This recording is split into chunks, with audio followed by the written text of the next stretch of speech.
தாற்பரியமா வச்சுட்டு வாழ்ந்துட்டு இருக்க வாட்டர்மெலன் ஸ்டார் திவாகர். அடுத்த கண்டஸ்டன்ட் அரோரா. இவங்க திறமையை காட்டியே இன்ஸ்டால நிறைய ஃபாலோவர்ஸை வச்சிருக்காங்க. அதே திறமையை இங்கேயும் காட்டுறதுக்கு தான் பிக் பாஸ் உள்ள வந்திருக்காங்க.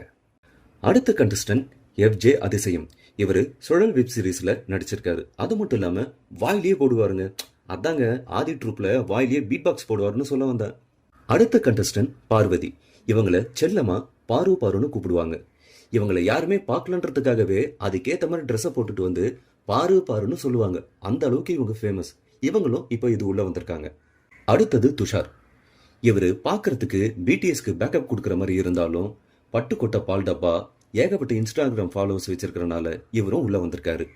அடுத்த கண்டஸ்டன்ட் பிரவீன் காந்தி. இவர் எடுக்கிற படம் ஹிட் ஆகுதோ இல்லையோ, இவர் படத்தில் இருக்கிற எல்லா பாட்டுமே செம்ம ஹிட் ஆகும். எல்லா சீசன்லையுமே ஒரு அங்கிள் இருப்பாங்க. அந்த அங்கிளோட கண்டிப்பாக யாருமே மிங்கிள் ஆக மாட்டாங்க. அந்த மாதிரி தான் இந்த பிரவீன் காந்தியும். பல ப்ரொடியூசர்ஸை தெருவுக்கு கொண்டு வந்த ஒரே திறமையினாலேயே இவருக்கு இங்கே வாய்ப்பு கொடுத்துருக்காங்க. அடுத்த கண்டஸ்டன்ட் ஆதிரே. இவங்க பிகில் படத்தில் நடிச்சு ஃபேமஸ் ஆனனால பிக் பாஸ்க்குள்ளே வந்திருக்காங்க. பிகில்லையும் பி, பிக் பாஸ்லையும் பி, ரெண்டுத்துலையுமே பி இருக்கு. ஸோ ஏதோ ஒன்று கனெக்ட் ஆகுது. அடுத்த கண்டஸ்டன்ட் கெமி. இவங்க ஆர்ஜேவா